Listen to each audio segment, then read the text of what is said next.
Thursday, December 7th, here on the Just Baseball Show. It is the free agency predictions episode. We had to get it done. Unfortunately, we've had a little bit of a quiet winter meetings, but we're here to predict it all. And right in this sweet spot of where is Juan Soto going to go, we're going to predict it here live on the Just Baseball Show. Jack McMullen, Aram Layton, sponsored by BetMGM. Remember to use code JustBaseball, 1,500 in bonus bets. We got a lot of people to discuss. The big fish, Shohei Ohtani. What's up, boys? How we living? I'm excited to do this. I think it's going to be more of like a rapid fire, and like we could spend 10 minutes talking about each guy, but you've gotten the lowdown from us on each of these guys already. So I really think this is an opportunity to lay our conspiracy theories out there. And hey, where do I think Yamamoto is going to go? Why do I think it's fit? Move on. You guys hit me with the same thing. I think it's going to be good, and we're going to work at a quick pace because we got a lot of guys to go through. Absolutely.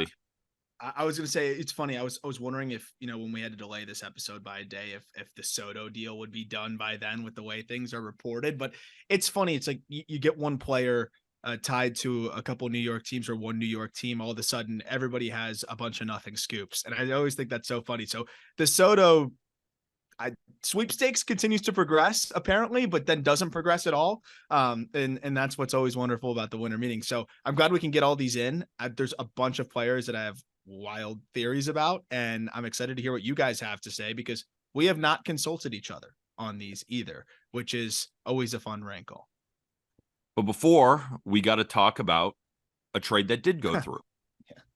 Alex Verdugo is headed to the New York Yankees in exchange for right-handers Richard Fitz, also known as Dick Fitz, Greg Weissert, and Nicholas Judas, 3 minor league arms. Before we get into the ramifications of Verdugo heading to New York, the 7th or 8th trade in the history of these two franchises doing it, tell us a little bit about Dick Fitz. How's Dick? It's so funny. I didn't know so many people called him Dick Fitz. Obviously, he doesn't get called that in games, but I've been seeing so many people on social media calling him Dick Fitz, which I had no idea. I did know that he has a good slider though, and I think that's kind of been the calling card for him. And what's interesting is you were never going to get, an impact prospect for 1 year of Alex Verdugo at, what is it, 9 million or whatever it may be. I think so. And just with the down year that he had and, some of the things that I think he kind of got into on and off the field at times. But Fitz is a good get for the Red Sox, a system that really needs pitching. And, they get a guy that I think has a decent shot at being a 5-starter. Worst case can be a solid swingman type. He's going to be 24 years old when the season starts, but fastball 94, 95, slider is good at 84, 85, fills up the zone with it. And that's a well above average pitch. And then still trying to figure out which of his changeup, cutter, or curveball stands out as the third pitch, but at least he has different options at a third pitch. I think he's going to be an arm that probably ends up pitching for them at some point this year, unless they add a bunch of different arms, which we know the Red Sox may be aggressive in that respect. Then 6'8" project that they also added in there. I don't think he's pitched at all. So if you can't find the Fangraphs page, that's why. And Weissert, obviously, nasty slider, iffy command. Didn't quite come together for him at the big league level, but he's got some good stuff if it can come together and be a relief piece for the Red Sox. And the Yankees get Alex Verdugo. Now, Alex Verdugo has an interesting relationship here at Just Baseball. There's a lot of Red Sox fans that work for Just Baseball, and they were very high on Alex Verdugo. And some other of us, me being a Yankee fan, Aram being a born hater, was against Alex Verdugo. And it was more about the fact that we have a corner outfielder hitting 10 to 15 home runs, not really stealing many bags, plays all right defense. But how impactful will Alex Verdugo be for the New York Yankees in 2024?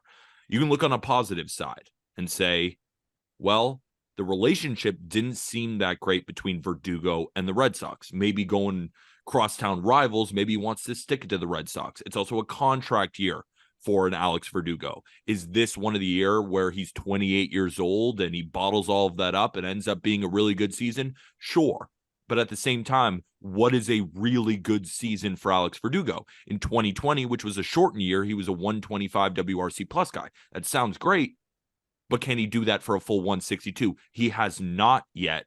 Since 2021, him and Andrew Benintendi, 102 and 103 WRC plus. That's the type of hitter that Verdugo has been. And Verdugo, if you have a 102 WRC plus, guys, right, you're 2% above league average hitter, and you play great defense, it's a pretty good outfielder. But he doesn't. He plays okay defense in a corner and could not stick in center. So I thought when the trade first went down, I was a little bit upset. I don't love Alex Verdugo, but I'm okay having him on our team if it means that they are going to make more moves. Will they include him in a deal for Juan Soto? The Padres want to remain competitive. They're still going to need an outfielder, but now we're hearing reports that Verdugo will not be included, that he is a part of the Yankees' outfield future. And when I go through the roster resource and we talk about some of the top prospects that are coming up with the Yankees, guys who we've already seen like Everson Pereira, but then what about Spencer Jones coming up, right? It's a year, but they have just so much outfield depth. They're picking up Oscar Gonzalez. They still have Oswaldo Cabrera, right? You still have Stanton. You still have the Martian. There's only 3 outfield spots here. And outfield depth is not a problem, right? But there's only so many spots to fill, Jack. So a couple things here. Alex Verdugo is better than Oscar Gonzalez. Alex Verdugo is better than Everson Pereira for a full year. Spencer Jones is probably not going to debut this year. Odds of him debuting this year, Arm, 5%? He'd have to go nuclear. Yeah, I'd say 5. Right, very slim. Yeah. So Dominguez is hurt. Like Dominguez has a torn ACL. So UCL. Yeah, sorry. I would not let anybody that's in the fold right now stop you from, thinking about Verdugo as a starting outfielder, because Alex Verdugo is a starting outfielder in Major League Baseball. Is he a good one? Yeah. Yes. But like, is he a great one? No. This was just the Benintendi deal all over again for a greater return, I'd say, because you get a year of Verdugo. You got 2 months of Benintendi for Chandler Champlain, TJ Sakema, Beck Way. So pitching depth. Here, you get a year of Verdugo for Fitz, Weissert, and Judas, which is pitching depth. 2 bullpen arms, but a starter, and a better one than any of those 3 that went to Kansas City. That was the name, Judas, 6'8". That's the 6'8" project that I was referring to. I couldn't pull the name off the top of my head there. Thank you for that. But yeah, it seems like a little bit better of a package, but Beck Way at the time was kind of on the Richard Fitz track. He was looking pretty good and just hasn't, quite put it together to the same degree. I think Fitz is better than any of those guys included, but it's pretty close. It's almost exactly the same kind of deal that we saw. So, I don't think the Yankees are going to miss any of these guys. I think it's just very funny that Verdugo ends up being the guy that comes over. I will say the one thing, and the last thing I'll say on this is that, to Peter's point on the depth situation, or just, I think kind of just where these at-bats get allocated, in a world where Juan Soto gets acquired, right? Let's say they get Juan Soto. You've got the Martian eventually coming back. It's not going to be out that long. You're hoping that he'll be back at some point, relatively early in the season. So you have Judge in center, Verdugo in left, or Soto in right, and Soto in the other corner. Stanton DHing as long as he's healthy. But then what do you do when Dominguez comes back? And I guess they're assuming that Stanton's hurt by then. I don't know. I was going to say, Brian Cashman did say this offseason that he wanted to add 2 left-handed outfielders. That was his big point. He's going to. I'm thinking you're saying, like, I want lefties. Why outfield though? Because I want to give an opportunity to a guy like Everson Pereira, right? Like, if we have the depth there, you still have Estevan Florial, who every single time he comes up to the big leagues just never performs, but then goes back down to AAA and becomes Babe Ruth down there. But there is something there, right? So I am a little bit confused why we're trading pitching depth in order to get more outfield when it seems that the Yankees have an influx of outfield. Now, let me ask you, as I want to tap into your Yankee fandom here. You say you want to give Pereira a shot. He got 27 games. What about those 27 games inspired you to give him an extended look on a team that has World Series aspirations? No, it's a very, very good point. What inspired me there? Because nothing. He hit $150. Exactly. The bat did not inspire me. But Arm, like we've talked about him before, he was a top prospect for a reason, right? He's not just some rando. right? So if you give him a little bit more run, is he a lot cheaper? Is he's a homegrown guy, at least giving him that opportunity? I just don't know if the difference between giving him an opportunity and Alex Verdugo is going to be that severe. Maybe it is, right? Maybe Verdugo does have a great year in Yankee Stadium, and everybody is talking about the short porch.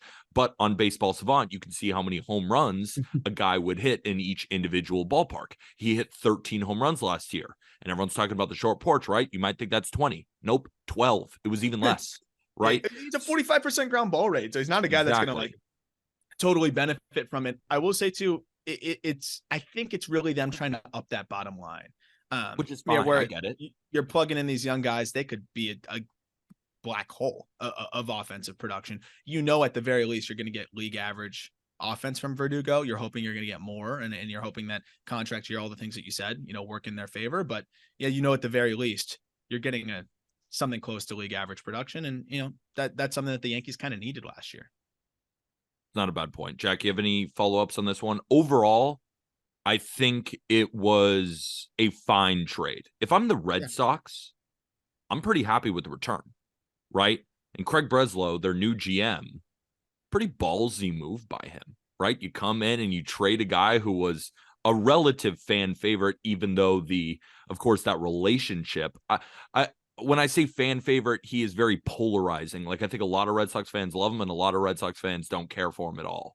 But it was a big move, right? You come in, you're a new GM, and you're trading a guy who it looks as if he could be a part of the future. He was the main piece in the Mookie Betts deal, but it's clear that they want to move on to some of their younger prospects in the outfield, like Cedane Rafaela, and then, of course, the emergence of Jarren Duran. So let's just quickly touch on the Red Sox side of it. Well, go ahead.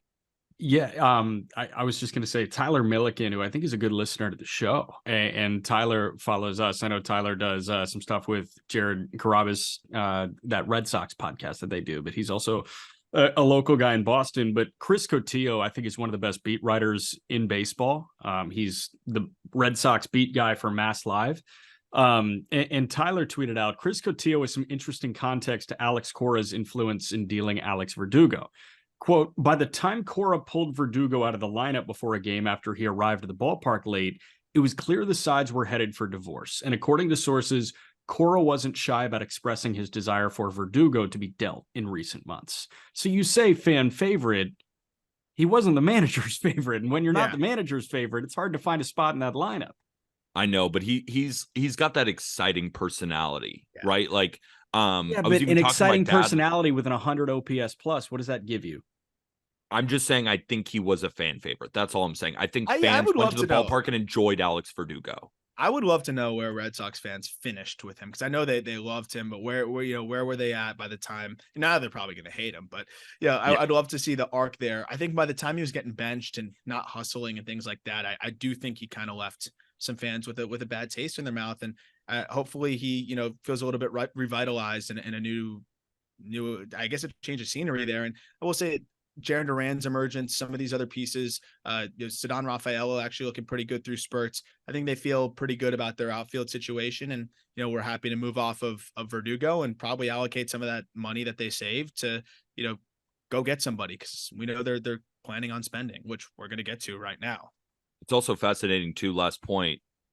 Of course, he's not a Manny Ramirez. He's not a David Ortiz. He's not a great hitter that Yankee fans hated, but there is an element of when the Yankees play the Red Sox, Yankee fans do not like Alex Verdugo. Like, there have been plenty of clips of Alex Verdugo screaming at Yankee fans, plenty, right in the stands. Like, there's that rivalry there. And then for him to come over to the New York Yankees, it's going to take Yankee fans, I think, a little bit of time to adjust to Alex Verdugo. And the thing is why I'm interested to see how the first couple of months go. If he is already, quote unquote, a hated player just because he was on the rival team and had an edge to him, and then he struggles, how are Yankee fans going to take that? Because they don't normally take things like that all that well. No, not at all. So it'll be interesting. A lot of pressure for him. A lot of pressure for him. Let's start free agency predictions. I'm going to go through the guys that we're going to talk about. Of course, Shohei Ohtani, ever heard of him? Yoshinobu Yamamoto, Cody Bellinger, Matt Chapman, Jung-Hoo Lee coming over from the KBO, Blake Snell, Jordan Montgomery, Marcus Stroman, Josh Hader, Shoto Imananga, and then we're also going to go through some trade candidates. Juan Soto, Dylan Cease, Corbin Burns, Tyler Glasnow, Randy Arozarena, and Isak Paredes. Where the hell is Shohei Ohtani going? The big question of the offseason. We got to talk years. We got to talk money. I just think it's so funny before we even get into it.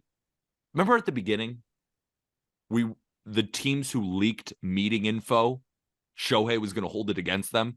And now every team that seems connected with them, we're hearing about the meeting info. I just want to talk about that before we even make predictions. Except for one of them. There's one team that isn't leaking anything. It is really funny that you have the Pirates. You have to legitimately sign an NDA to have a chance at signing the most coveted free agent maybe in the sports history. It's just the most baseball thing ever. And Shohei has the right to go about it however he wants to go about it. It's his life. It's his business decision. It's his career, but it's just so classic baseball. Like we talk about Mike Trout just liking the weather and the Eagles. And, now you have one of the most marketable, exciting players ever. And this could be the craziest sweepstakes. And remember, people were following Peyton Manning in helicopters when he was, going through his free agency. And that was like after a neck surgery. This guy's in his prime. I think it's nuts. I think it's wild. We saw how insane it was when Dave Roberts, they literally said, hey, he made a mistake. Basically, we're not even, they didn't even have his back on that one. But I will say there's one team that hasn't, and I know it's the team that Jack and I are both predicting him to go to. And I haven't heard a peep from them about anything. And they've been iron tight. And I also love when we do this. We don't know who we all predicted. We all have our own Google Docs. Of course, Jack's on a OneNote, but we all have our predictions. We haven't talked about this. So I'm excited to see how the conversation goes because they seem aligned. I'm out, right? I don't know who they picked, but who knows? Maybe we might all have the same answer. I want to offer this as a precursor. The 2024 competitive balance tax threshold is $237 million. So 237 is where you're going to start to pay penalties.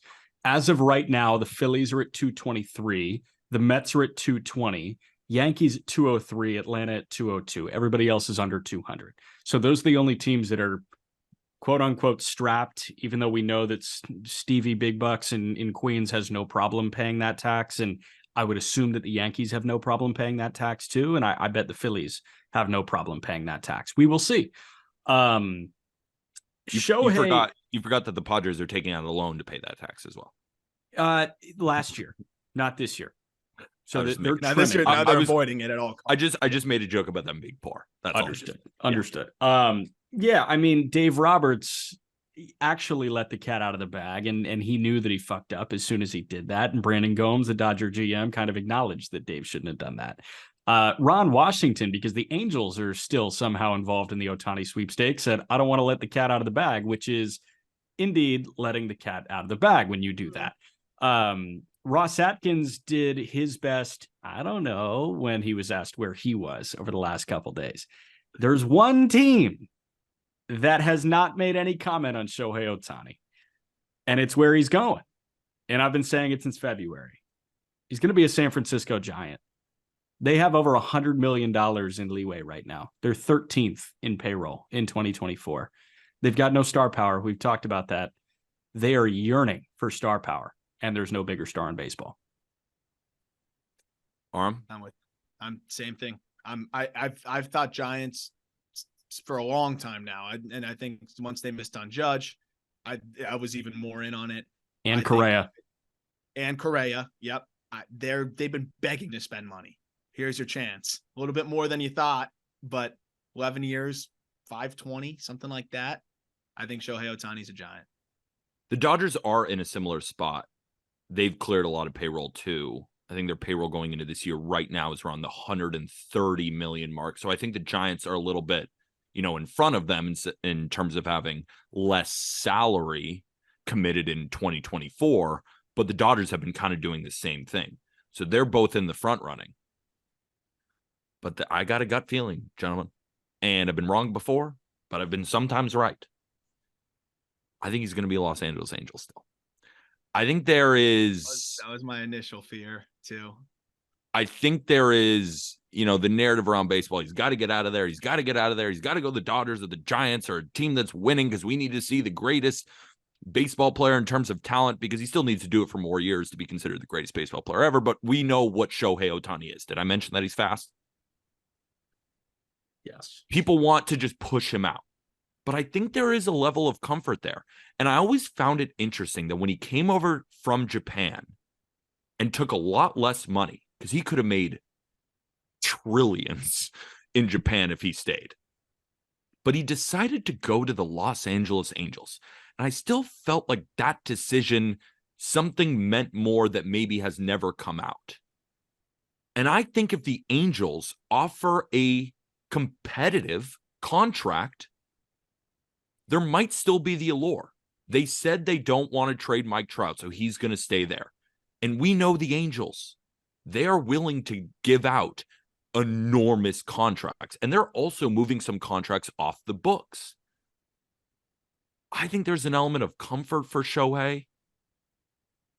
And I still think he stays with the Angels. I got him going to the Angels for 11 years at $550 million. Ooh, wow. You see, yeah. I was going to say, just the one thing for me was I talked about them not trading him at the deadline because I thought, you got to preserve your last chance at keeping him. And then they did that. And then they did that waiver thing. And I was like, all right, he might want out after that. And that's where I switched gears. I could see that. I definitely think there's a chance. I think it'd be one of the worst things that could happen for baseball, though. Me too. It would be terrible. To hold the best star hostage with the other best star when healthy. Like, it's just, it would be the worst thing, but I think it's very possible. Yeah. Will said, did you see his most recent follow on Instagram, Ohtani? Andrelton Simmons? Logan Webb. Oh. Fascinating. But I think it is funny, though, that everyone else, every other baseball podcast around America, every article that's ever been written about Shohei in the last couple of months has him to the Dodgers, and neither of us do. Yeah. No. I do think the Dodgers are more likely than the Giants. I just don't know why he would go to the Giants other than it makes so much sense for the Giants, right? Because if you want to stay in California, why would you go to the Giants instead of staying with the Angels, right? And if you want to win, go to the Dodgers. Yeah, I don't understand the Giants as much. I was going to say ineptitude is why you would leave the Angels and still stay in California. That's fair, but then don't you want to win, right? Because it's not like the Giants are on the precipice if they get Shohei Ohtani now that this 100-win team. I just don't see that. I think they're making a sales pitch. Yeah. And I'm going to get to that with some of my other free agents, but I think they're making a sales pitch. And I think it's going to be, why did Corey Seager go to the Texas Rangers? I think maybe they offered him more money, but I think they made him a sales pitch. And I think that's what the Giants are going to do, and they're going to close it. Farhan's going to close the sales pitch. I cannot see the Giants outbidding the Dodgers and the Dodgers saying, all right, we lost here. There's more money to go around in San Francisco. Like, it's Ohtani, and that's what I'm excited for. Fair enough. I think we don't think he's going to Toronto. No. We don't think he's going to Chicago, and we don't think he's going to New York. I think we're all on the same page of we think he stays in California. It's just which California team does he choose? Yep. Yoshinobu Yamamoto, the big gun. When I was researching like what type of contract prediction I wanted to give him, I was like, holy shit, he's going to get way more than I even thought. Aaron Nola at 30 years old, 7 years, $172 million.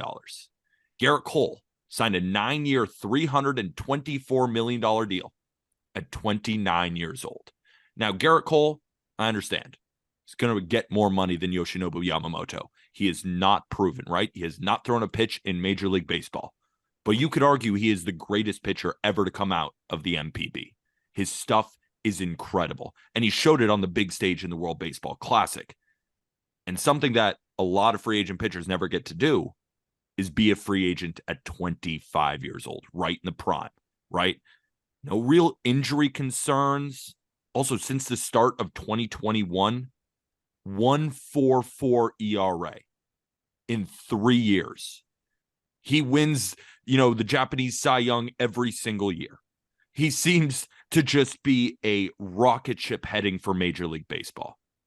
We can mock him to a ton of different teams, but I really want to talk about what type of contract we see him getting first, because realistically, he could go to any team that needs starting pitching. Every team is doing their due diligence. We just saw Steve Cohen flying to Japan. We've seen Brian Cashman do the same thing. We've seen all these different GMs showing their respect in order to give him the bag, because I think it's not a secret anymore that this guy is better than Kodai Senga and 5 years younger.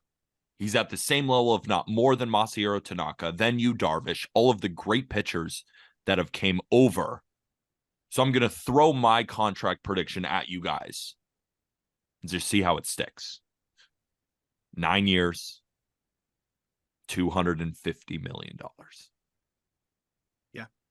I think that's pretty strong. I'm actually going more money, one fewer year. I went 8 for 265. I think 33, a little over 33 a year is 8 for 265. Yeah, I was at like 8 for 240, but it's like roughly around the same range of like, I could see it going any of the, that's within shouting distance there. And I think a lot of teams are going to be willing to do that too. So It's really going to be his choice of where he wants to play. There's just so much going for him, and we've talked about it. We've broke it down a ton. I just saw that video that came out recently. We were talking about it the other day. Like, I've never seen an athlete be able to move their body like that, especially a pitcher. I mean, if you haven't seen that, go look on Twitter. Just search Yoshinobu Yamamoto. It'll come up. He is the most mobile, and that's why he can make 5'10", turn into 95 averaging with the fastball and repeat his mechanics and do all the things that he does. He's remarkable and young. So yeah, I think it's around 250 million, give or take a year. I'm with you there. Aram, I really wanted to ask you this question because we haven't really talked about it. And I know he's 25, so it doesn't really match up that well. But you're making a top 100 list, the best in the business. Where would you put Yamamoto if you were to compare him to a Jackson Holiday? 1. That's the kind of guy. It's a great question. We actually, I think I talked about it on the call up because it was like, it started to break my brain. And I was like, no, that's not going to break my brain. I love Jackson Holiday. He's the clear number 1 prospect for me in affiliated baseball. But Jackson Holiday hits the open market right now. He ain't getting 250 million. Right? When I asked you on the call up, you did say 2 behind Holiday. Yeah, changed my mind. Why did you change your mind? I think we finished that piece. The more I dive into it, I mean, you have a guy that's perennially going to be a top 10 pitcher, I think, as long as he's healthy, maybe better than that in the game. You can't teach the depth of his arsenal. You can't teach the mechanics, being able to repeat it the way that he does. Yeah. I hate pitchers when it comes to prospect rankings, right? I just will always put them lower for obvious reasons, because I think that's how teams value it. But this is a different scenario. It's like he's been dominating AAA or basically better than AAA for 8 straight years with unbelievable stuff. And yeah, for me, the more I've thought about it, he'd be number 1, and I think pretty comfortably. And then he goes to the World Baseball Classic and looks like a complete rocket ship. So where's he going? So here's where I now go. I don't think Shohei is going to go to the Giants, but I think Yamamoto does. I think that's their big signing. When I look at the Giants, I look at Logan Webb and then Anthony DeSclafani, Ross Stripling. They need pitching, I think, almost more than they need offense, especially pulling up Patrick Bailey from last year. I feel like when you look at the Giants system outside of Kyle Harrison, it's a lot of offensive pieces that are going to be coming up for them. While I'm sure, and we're going to talk about more bats going over to them, I think this is the big fish, right? The Japanese guy coming over. It does always seem like they want to stay on the West Coast. Maybe he's different, right? There's a lot of other teams that are going to be involved. Maybe he goes to New York, right? Kodai Senga went to the New York Mets. Masahiro Tanaka went to the Yankees. Hideki Matsui. There have been plenty of Japanese players that have gone east, but I think the Giants, when they miss out on Ohtani, are going to be that team that says, give us Yamamoto. This is where we're going to spend the money. And then Giants fans can say, all we need is a few offensive pieces, because next year we're going Logan Webb, Yamamoto, and then we could potentially add more, which we'll get to later. So I have Yamamoto going to the Giants.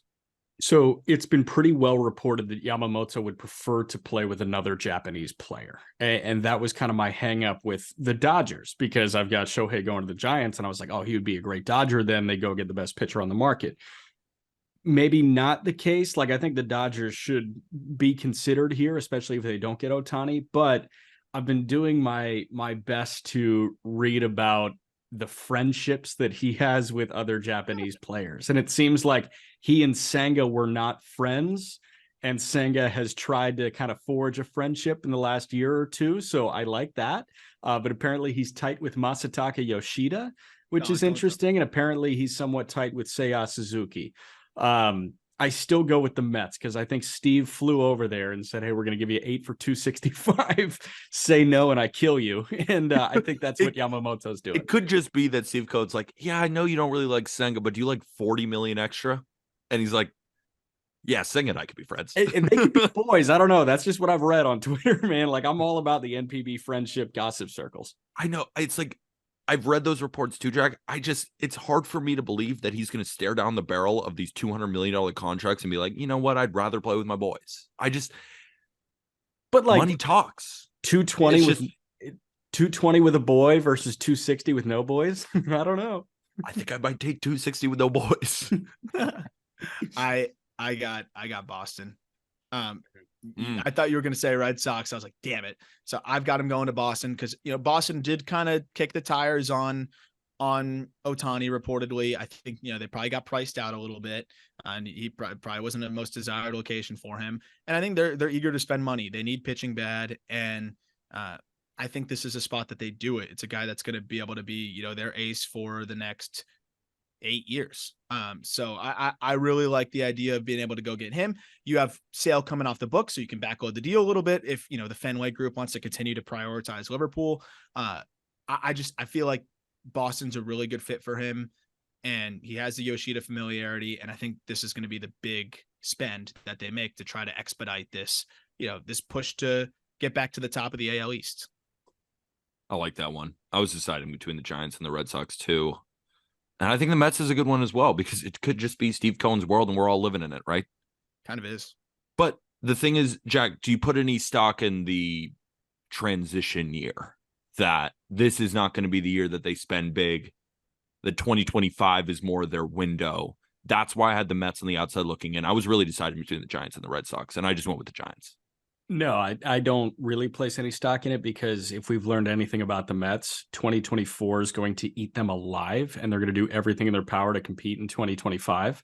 And if I'm signing a pitcher to an 8-year deal, he has to be okay with being around 500 in the first year. Has to be.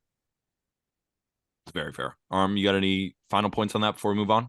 No, that's all I got. Cody Bellinger. This guy is the most interesting free agent, I think, on the market, outside of course, Shohei Ohtani and maybe Yamamoto, but in terms of offensive piece, because Cody Bellinger had an all-world year last year, but there have been a couple of seasons where he was below replacement level, and a team like the Los Angeles Dodgers that brings in every free agent and fixes them decided he wasn't worth fixing. Scott Boras commented on this. He told Bob Nightingale of USA Today, and I quote, he was hurt, plain and simple. He had surgery, and the Dodgers asked him to play with a 35% strength deficiency. And then with COVID, he was deprived of the expert medical treatment. He didn't have the shoulder strength. He's now fully back. Quick reaction to those comments before we get to predictions, Arm. Yeah, that's some Boris posturing if I've ever heard it. Look, he figured it out. I'm sure that another year removed from the shoulder issue helped. The Dodgers making him play at 35% strength. What the who even? I've never heard of that as a descriptor doctors, in my entire life. You don't trust the doctors? Like, oh, yep. That's he's at a 35% strength deficiency here. Like, what are we talking about? That part's crazy. That doesn't help. I don't think teams are even taking that seriously, but it is really fun. I'm glad you mentioned that, because that was hilarious when I saw it. I saw the Dodgers front. I think Friedman was like, what? What? Also, no normal socially comfortable person says 35% deficiency. They just say he's playing at 65%. Yeah. The weird thing and subtracted. Yeah, and also just like so specific, like you could nail that. But this is part of my prediction with the larger plan here. Giants again. Giants, they sell Ohtani on, hey, we're going to get a center fielder as well. We're going to get a guy that you've seen plenty of, and he's back, right? And he could be MVP form again. I don't know if he's going to be that, but they're going to sell him on that. Now we've got two superstars, and I think you look at center field, can kind of take over that for them. I can already see the ball splashing into McCovey Cove when he just golfs one out into right field. I think it's important for them to have a good defender out there with the cavernous outfield and just the unique dimensions of it. I think he's going to be extremely valuable for them. So I think just shy of 200 million. I think that's some of the contracts we've seen thrown out there for Bellinger are absurd. I think it's 7 years, 180. Maybe I'm low, but I think that's where the Giants are able to get in and get Ohtani and Belly. So I found a comp contract wise that I think makes sense. Brandon Nimmo, when he signed his 8-year, $162 million deal. Brandon Nimmo had a 5.3 F4 in his walk year. Belly was at 4.1. Nimmo has also been much more consistent on the field while he has dealt with injuries. But I'm seeing contracts for Bellinger, and the reason I bring this up is that the contracts for Bellinger are getting in the 10-year range, in the $200+ million range. And I'm thinking to myself, what team is going to give him that? And then I'm looking at Brandon Nimmo in the 8-year 162 that was just signed last season, thinking to myself, is he worth $40-50 million more? Even in their walk year, he was 1 win below Brandon Nimmo. Jack, what type of contract do you think Bellinger, like, are you buying into the market just overreacting to Bellinger and the fact that he did hit 47 home runs? He did win an MVP, right? Nimmo ain't ever win an MVP, but Nimmo has been much more consistent than Cody Bellinger. Yeah, I think Boris can whip teams into a frenzy. Like, that's how this cat's a borderline, like, he's a multi-millionaire. I have no idea what Boris's net worth is, but this guy has literally made his career on whipping teams into a frenzy and making them do something that they regret. And that's not an indictment on Boris. That's a testament to Scott Boris, because he's doing the best job of any agent in sports. He pushes the limits on what's comfortable to offer a player, and he makes players more money than any other agent in sports. I think San Francisco pays him $200 million over 7 years. It's $28.5 million a year. That's so much money. So you guys are still on San Francisco's meat? Yes. Yep. All over. Yes. I don't know if I can buy like you. I mean, I already do have one guy going to San Francisco, so it's not like I don't see the vision at all. What, they dropping $750 million this offseason? Yeah. Yeah, I'll believe that when I see it. I got Cody Bellinger going to the Blue Jays. And the Blue Jays have been connected to guys like Juan Soto, to guys like Shohei Ohtani. I think this is where they strike. I look at the Blue Jays outfield, and no wonder they're in the Juan Soto sweepstakes. They have George Springer slated in right field. Dalton Varsho played a lot of left field, but of course he can play center. And then they have Nathan Lukes. And then outside of that, Spencer Horwitz, Ernie Clement can play a little bit of outfield.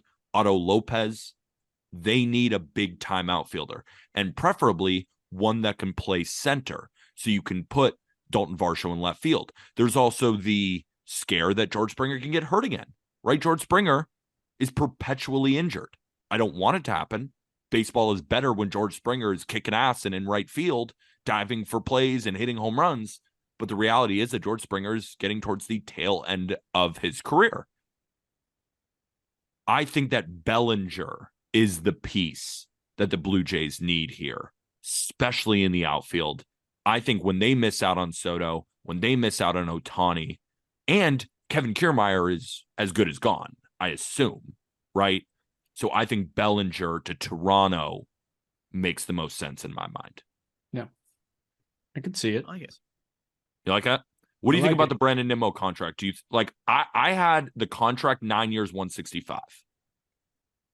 And I still wouldn't pay that, just to be clear. I would not give him this contract. I think that's really cheap across 9 years, I will say. Super long deal though. Still 165. Oh yeah. Yeah, no, but you might be right. It might be cheap. I guess I'm more thinking I kind of factored in more my opinion on it rather than a sound prediction of what I'd give him. And, I am who I am. Sometimes, I'm biased. Should we talk Mac Chapman? This one's Yes, and it's good that we knocked out, I think, the three big fish, so we can just go rapid fire through these guys. Yeah, absolutely.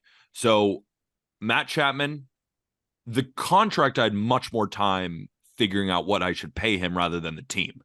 I mean, the Chicago Cubs is just like, I think the most obvious answer for Matt Chapman. They need a third baseman. That infield defense, you go Chapman, Swanson, Horner. You could put me at first base. Like, that infield defense is going to be already elite. It was already great, but you add one of the best third basemen defensively, one of the best defensive shortstops, one of the best defensive second basemen. And Matt Chapman is going to give you much more production than the Wisdoms did, than who is now slated Nick Madrigal. Matt Chapman to the Cubs. Did any of you guys have another one? I feel like we didn't even talk, but it's like, oh shit, it has to be the Cubs. I had Chapman to the Cubs too. I just can't really find a better fit than that. Yep. Yeah. I was thinking the Diamondbacks, but then of course they traded for Eugenio Suarez. So it's just, I think we're waiting on the Cubs. Contract value. I did 6 years, 126, and I don't feel great about it, but I think that makes sense. I think this cat's going to get sneaky paid. I had 6 for 140.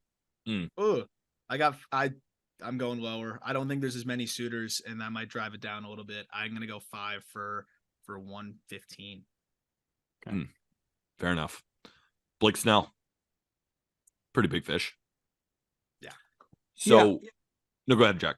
No, I mean, this guy, if you've been listening to the podcast all year, this guy pisses me off. Like, it's ridiculous. The fact that he's a multi-time Cy Young winner and he's on a list with, some of the all-time greats as guys to win Cy Youngs in multiple leagues. I see the meme of all the troops standing by the door and then the clown in the middle of him. And I'm like, that's Blake Snell. It's really hard to convince me to give big money to a guy that walks 5 per 9, but he's going to get big money for a guy that walks 5 per 9. I hope in like 10 to 15 years, when Blake Snell's name appears on the ballot, we have a vote and Jack has to vote for Blake Snell to get in the Hall of Fame when he's a 3-time Cy Young Award winner when he wins one next year too. Can't do it. Guy won the Cy Young when he led the National League in walks issued. I can't do that. Some team's still going to pay him. So, you had Yamamoto going to the Red Sox. I think it's Blake Snell who's going to the Boston Red Sox. They just need the arm. And I feel that the Red Sox, and that's why Yamamoto makes much sense, they can take a little bit of a gamble. Because while the Red Sox, I know it doesn't seem like they have a ton of starting pitching depth, but I think they have enough arms to get through the year. If Blake Snell were to go down, were not to be quite as effective. Like Nick Pivetta did take a step up. They still have Brian Bayo. They still have Cutter Crawford, whatever they get from Tanner Houck. And then of course you still have, Chris Sale.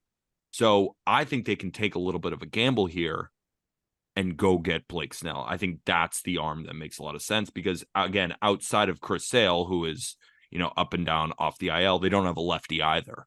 So that's why I thought it was the best fit. Blake Snell to the Red Sox. If I didn't have Yamamoto going to the Red Sox, I would have had Snell to the Red Sox.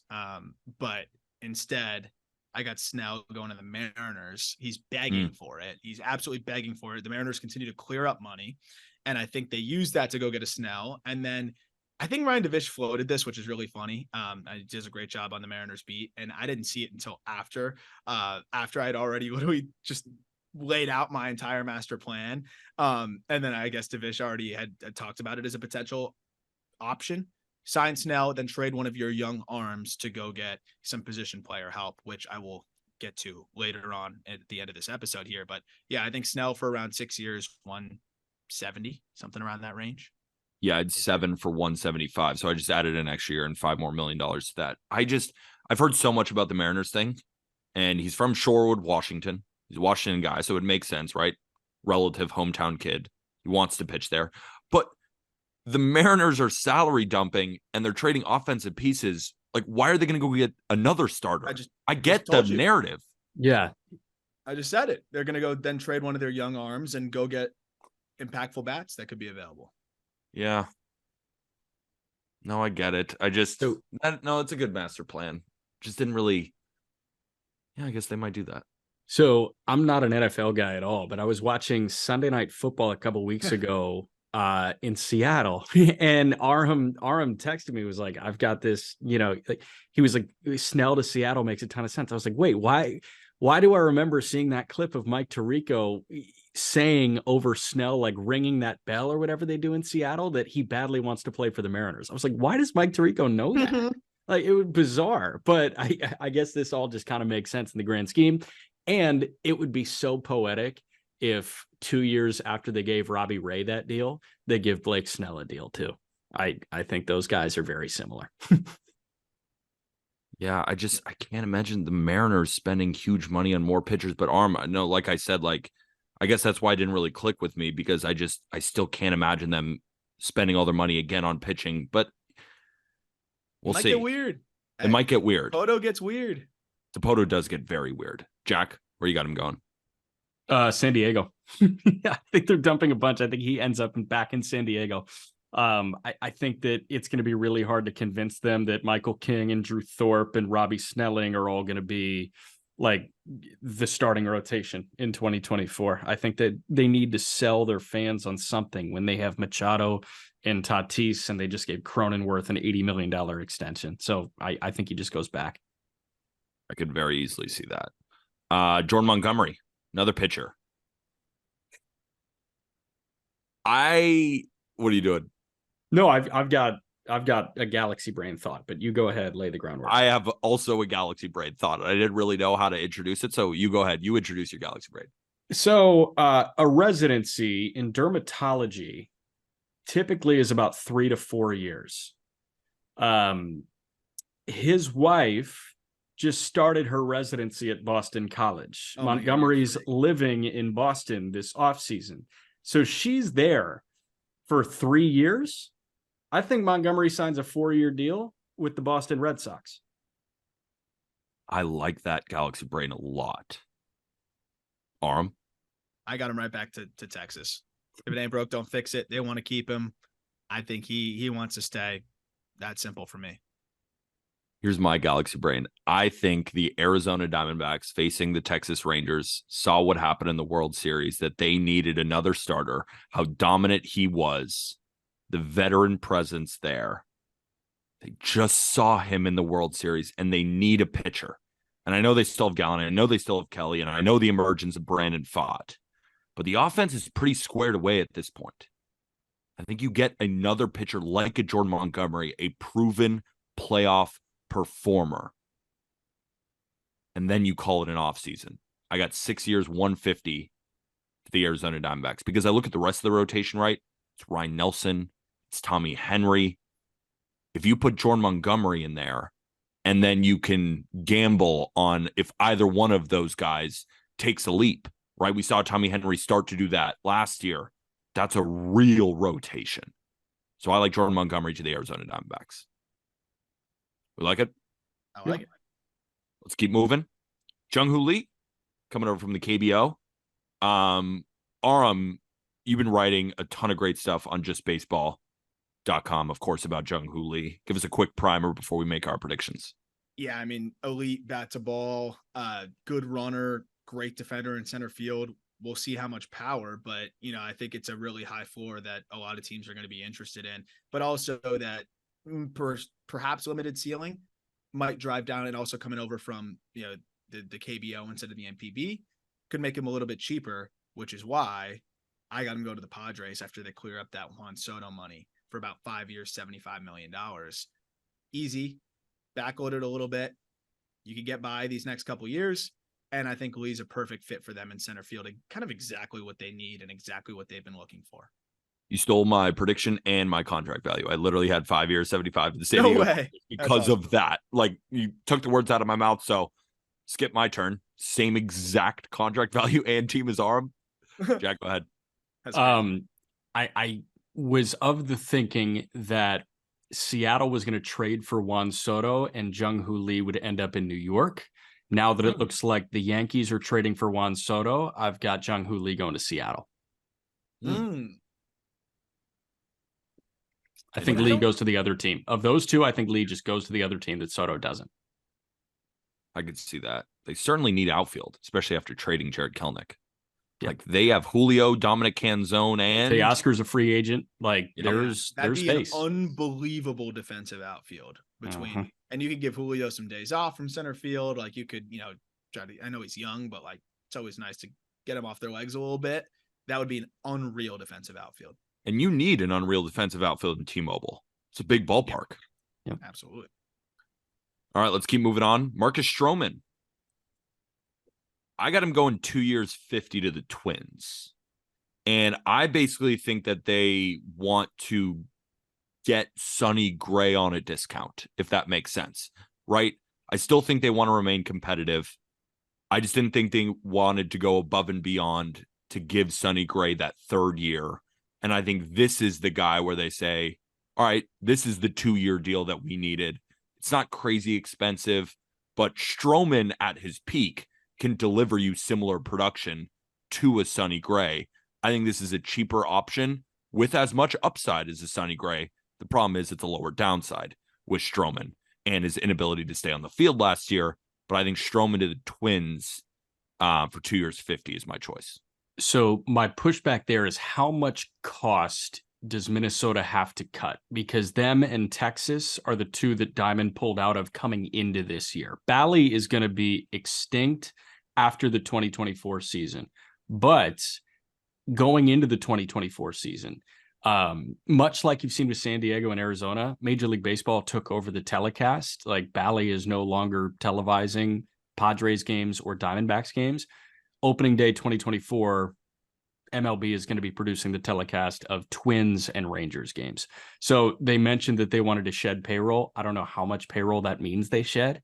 Having said that, I'm going to another team that has Major League Baseball producing their telecast. I think Stroman makes a ton of sense in Arizona. And I know that you already have a Diamondback. I've got just him in that Diamondbacks rotation. Yeah, I read about that too. I just think shedding Gray, obviously, you weren't paying that, but then you're taking on a Stroman, which is not as expensive. You didn't have to pay for Sonny Gray. But yeah, I think the Diamondbacks make sense. I think the Diamondbacks are going to add a pitcher. It's just about who. Yeah. And Stroman does make sense there. I just feel like the Twins, like their window is still right now, right? They can win this division again. It's not like the Guardians are making big moves. The White Sox aren't pissed. The Royals we still need to see, right? And then, of course, the Tigers, who are a sneaky team, but it's still the Twins division. I think they have to add a starter. You just lost Sonny Gray. He finished second in American League Cy Young voting. You have to add a starter, and I think this is the best / cheapest option for them without locking into a 6-year deal. Or they believe in Chris Paddock, stepping in. They could. Good, so we'll see. It'll be interesting to see how the Twins can manage the money situation. Go ahead. Who do you got? Oh, I didn't give my prediction yet. Nope. I got Marcus Stroman to the Reds. I think they're surveying the trade market. I think getting the number 2 pick in the draft could inspire them to be a little bit more aggressive. But ultimately, I think they have money to spend, and this is kind of a sweet spot for them, right? They don't need to go crazy, but they can put something together here on like a 3-year deal, 65, 70 million, something very similar to what he signed with Chicago before. I think that's going to be the Reds guy. Fits really well, ground ball pitcher in a park where you need those ground balls. I think Stroman's a perfect fit for the Reds. He wanted to sign an extension with the Cubs. They didn't offer one to him as far as we know. And Stroman strikes me as the kind of guy that would love to shove it, in that division and remind them that they made a mistake. So I love Stroman to the Reds. I could definitely see that too. Stroman's going to play for a bunch of National League Central teams. So many teams. Next up, this contract makes me want to vomit, but that's what happens when the market is the market. Josh Hader. The benchmark has to be Edwin Diaz at 5 years, 102. Do you give him more? Do you give him less? It's going to be around that mark, I think. Similar ages, similar production. I didn't know where really to send him. But I thought a team that could be in need for a bullpen guy, a legit bullpen ace, as they say, is the Texas Rangers. Now, it's probably my least confident prediction out of every single player that I have on my Google Doc, but I was looking around the league. The Rangers, I don't think are going to spend much anywhere else. Could it be the bullpen? Could they sign the big fish in Josh Hader? But I could be convinced elsewhere. I don't really know where he's going. That was my most confident prediction. Hader gets an identical Diaz deal with the Texas Rangers. Like, that's the only team I've heard in regards to Hader. I'm going to go a little different. Josh Hader to the Astros. They surprise us here. They always like to throw some money around here and there. I know their bullpen's already elite, but they're not going to go spend on starting pitching. I don't think they are. I think they're going to kind of roll with what they've got. Hope that Garcia gets back, but I don't think he's going to be back until maybe late in the season. What I do think makes sense is just building that super pen, and I think I could see them go that route. I like him similar, maybe a little bit cheaper of a deal over to Houston. Hader's got to have the 9th, though. So Abreu for the 7th, Presley for the 8th, Hader for the 9th. Presley struggled.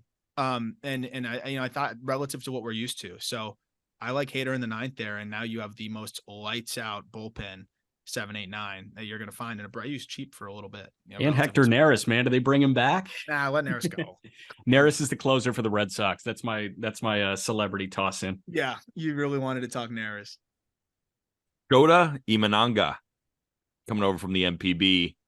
I'm very interested to see what his contract looks like. Could he get something similar to a Kodai Senga? I mean, just the more I hear about this guy, Aram, kind of excited about him. We'll get into our contract prediction, but again, you've been so deep in the weeds. Let's get a quick primer. Yeah, that's our most recent NPB KBO top international free agent prospects that we've talked about. That's the most recent article on justbaseball.com. Can make sure we link that in the episode description, but break down the entire arsenal, which is actually really good.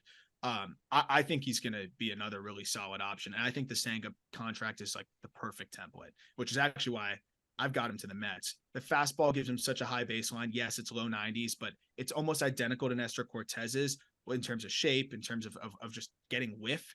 And I think it's got some better characteristics, and he's got better secondaries. Great splitter, good slider. He manipulates it to a sweeper. I think teams are really falling in love with Imanaga the more research they do and the more that they've seen. And you miss out on Yamamoto. I think an Imanaga at pretty much the Kodai Senga contract to the Mets is exactly what I could see happening. Jack? He's a Chicago Cub. I think he's going to sign very similar to the Senga deal with the Cubs. I think Imanaga and Steele are going to be back-to-back days in a weekend series where hitters, kind of like get on the flight after the Sunday afternoon game and say, what the fuck just happened the last 24 hours? We just saw so many invisible four-seamers. I don't know what to do with myself. Are you worried that it's a very similar look? Like, No. did the Cubs want to go back to back with like low 90s lefty where it's relatively similar stuff? One of them was a Cy Young winner until 2 weeks were left in the regular season. You know what I mean? Like, I don't know. They could have a type. Yeah, like I just think if that type is good, stick with that type. It clearly works. Here's my Giants vision. We're talking about how Yamamoto wants to play with Japanese friends. Now, I don't know if Imanaga and Yamamoto are great friends, but what I do know is that they play together on the World Baseball Classic team, and they're at least familiar. Maybe they are best friends. Maybe they hate each other. I don't know. But my vision is that both of them go to the San Francisco Giants. I look at a Giants rotation, and it looks so depleted back there. Like, I have sirens going off in my head when I see Anthony Desclafani as the number 2 on Fangraphs roster resource. Like, are we kidding? Right? They need to add, I think, 2 starters. While the Giants, of course, they still need to add on offense. And I think they might, through the trade market or sign some, like a Teoscar Hernandez or some other offensive pieces that we haven't really talked about. I think they have to shore up this pitching staff. And I think it starts with the 2 Japanese stars in Shota Imanaga and Yoshinobu Yamamoto. So I got Imanaga going to the San Francisco Giants as well. Do you guys see my Galaxy brand there? That'd be fun. I like it too because Imanaga is a guy that needs to keep the ball in the yard. His one bit, concern is home runs. Is he going to give up too many home runs? And San Francisco would be a great landing spot. I think that's an important thing. I think Imanaga knows that. I do wonder if he's going to try to go to a place where it's a little bit safer for him to be able to keep the ball in the yard. Now over to the trades. Remember, we got Juan Soto, Dylan Cease, Corbin Burns, Tyler Glasnow, Randy Rosarena, and Isaac Paredes. Those have been the names that have been floated in the market the most. More likely than not, there will be a player traded that we don't predict because we don't know that they're getting traded. And a couple of guys on this list, who knows, maybe don't get traded. But we feel that these 6 are the most likely. So we can talk about some trade destinations, and we'll start with the belle of the ball, and that is Juan Soto. It does seem like Juan Soto to the Yankees is imminent. The internet keeps freaking out every 10 minutes. We have a new report being like, they're getting closer. They're getting closer. They're getting closer. I will still believe it when I see it. Normally, when things about the Yankees are getting really, really loud, it doesn't end up happening. When they're quiet, that's when they pounce. So I am a little bit worried that it's so out in the open here. That's normally not how Brian Cashman likes to operate, but maybe they just do get him. And maybe Juan Soto does go to the Yankees. And I predicted him to the Yankees. I got written down on the Google Doc. But I just got a weird feeling. Do you guys share that or not at all? Not at all. They're at the 1 yard line. Just give the ball to Marshawn Lynch, man. I think he's in pinstripes. But very they didn't soon. give it to Marshawn Lynch. Yeah, but they should. Like, shouldn't you learn from that? Didn't. Like, give it to Marshawn Lynch. I do think it is weird how public this has been. I think that is fair. Like it's been weirdly just like everyone has a scoop on it kind of thing. That does make me a little bit like tepid, but I'm gonna go with the Yankees. It's too seamless of a fit. They've got the resources. Just finish the deal. And I think they will. I think they will too. And I think it's going to be Michael King. I think it's going to be Drew Thorpe. I think it's going to be Randy Vasquez. They might ask for a guy like Kyle Higashioka to get some catching depth there. Could be, Juan Brito as well. It's going to be a package that looks a lot like that. I think it's going to be a lot of pitching depth for San Diego because that's certainly what they lack. And the Yankees do have plenty of it. And Drew Thorpe, like Arm said, 78th ranked prospect in the Yankee system. I am a big fan of Michael King. If he were to go, I'm not in love with that. Michael King, I love in our rotation next year, but it is what it is. You trade Michael King 15 out of 10 times if you're going to get Juan Soto. You trade Drew Thorpe 15 out of 10 times to even get 1 year out of Juan Soto. Because I think we forget he's on a short list of best hitters in baseball. Is he the best defender? Who gives a shit? He is one of the premier hitters. The reason that I'm still also not sold on the Yankees truly getting him is, are they going to sign him to a big extension? What are you guys laughing about? Nothing. We're just galaxy braining this. And trade. I think these trade guys are an opportunity to just like go rapid fire fun end of the show because we've got no fucking idea where these guys end up. You know what I mean? Like, speak for yourself. I know exactly where they're going. Yeah.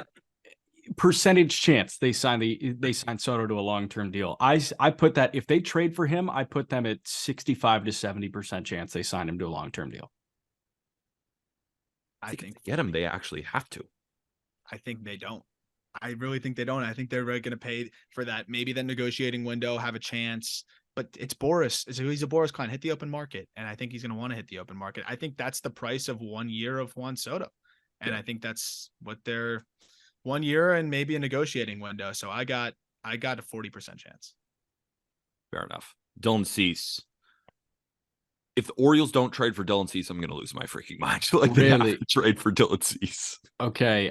No, Atlanta's going to trade for Dylan Cease. Come on, Orioles. Come on, Orioles. This is perfect right here. Nope, it's Matt Olson 2.0, man. They're going to go fleece the White Sox for an Atlanta kid, and Dylan Cease is going to be a Brave. I know that's going to happen, but I don't want it to happen. Sure. Aram, are you going with your heart or your brain? Galaxy brain. Okay. I'm laughing because I'm about to galaxy brain you guys again. Philadelphia Phillies. Oh, Dylan Cease is finally in the Phillies prospect price range. Mick Abel, some other pieces, make it happen.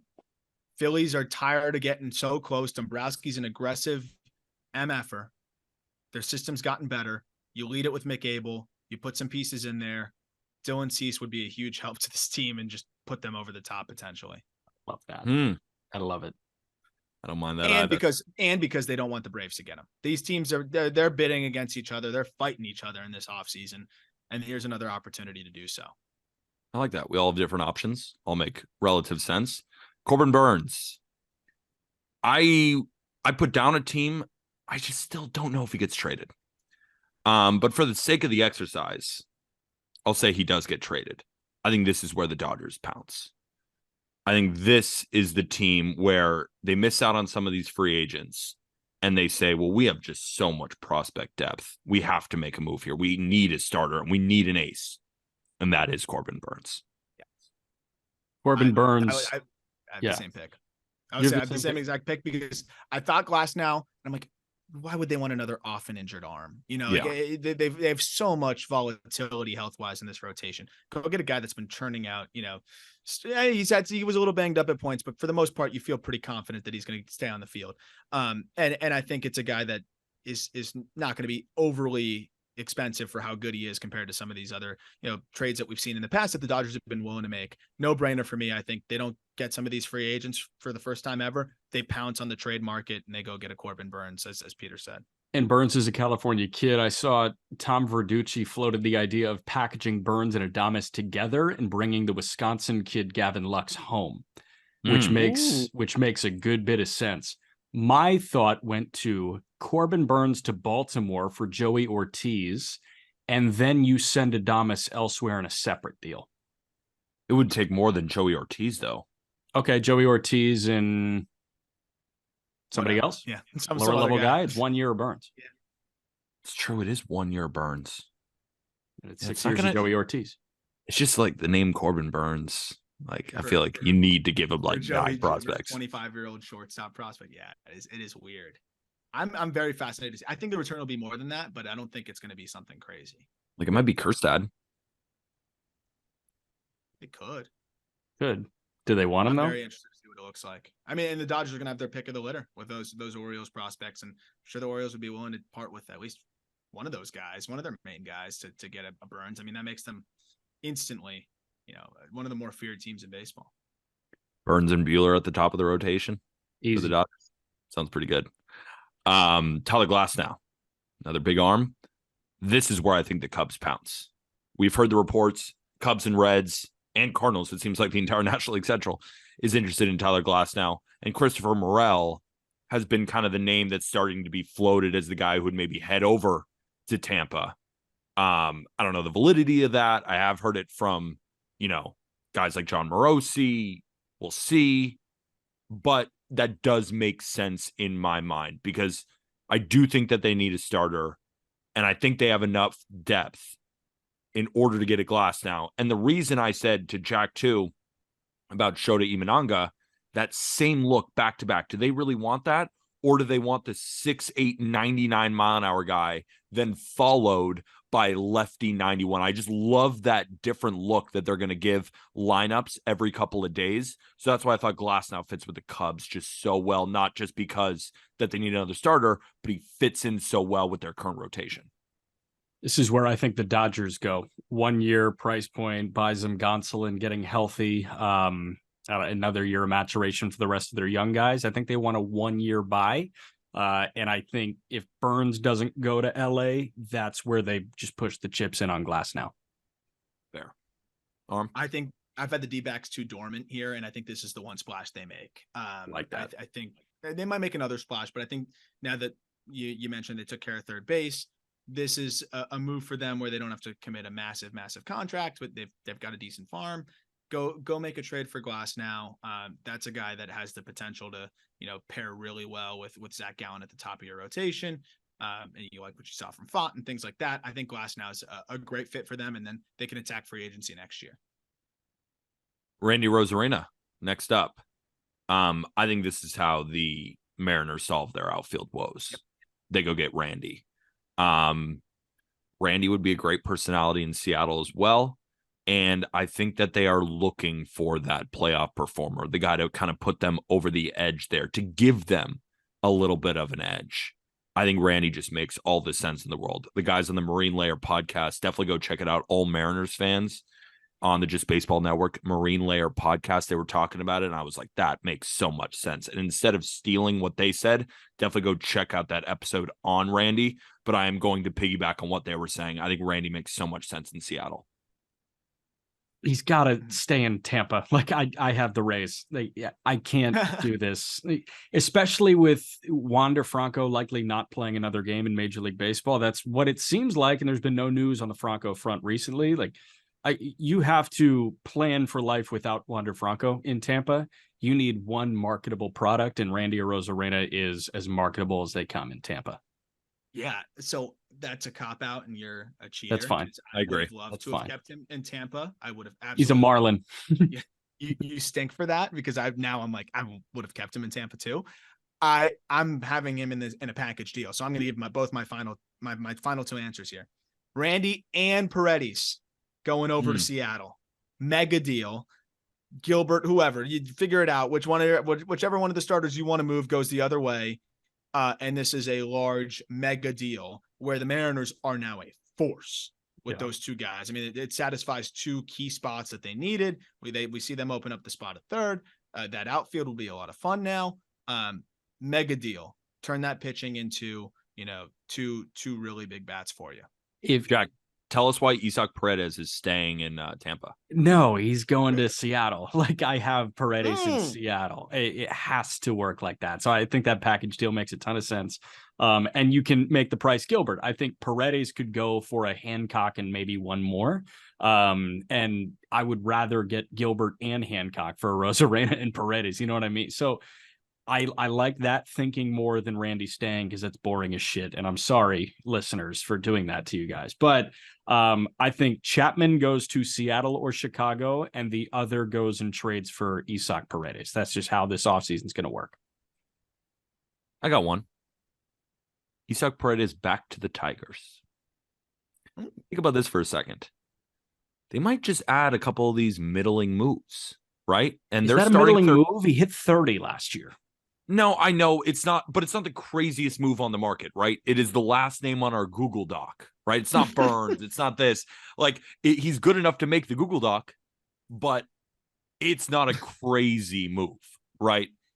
I look at the Tigers and I see a team that there's a window here. I look at a rotation that, they add Kenta Maeda. Of course, I love Skubal. They have Reese Olson. They have Alex Faedo. They have Casey Mize. There's enough names there to at least get excited. And when I look at the offense, like there are some guys that I really do like, right? They added Mark Canha. They still got Kerry Carpenter. They still have Spencer Torkelson, of course, and Riley Green. And like, I assume they want, that's what I was about to say. I assume you want to get the most out of Javi Baez in this enormous contract. And at third base right now, they have Matt Vierling. He only played 35 games at third base, and he's best used as kind of a utility man. He plays all over the infield. I don't know if they really want him starting at third base every day.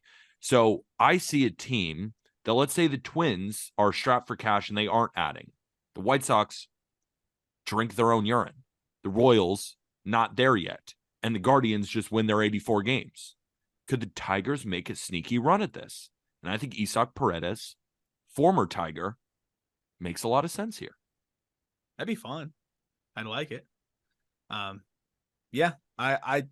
got him going to Seattle, but I would love to see the Tigers be aggressive and put together a good team because the core is starting to come together here. It definitely is, and they've got some pitching prospects on the way in Job, Ty Madden, some other intriguing pieces, Wilmer Flores. So they're getting there. They're definitely getting there, and maybe they can sense that and push the chips forward a little bit. So that would be a fun one.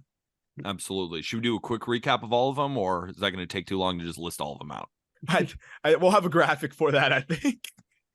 I think that's fair. So that was the free agency predictions episode.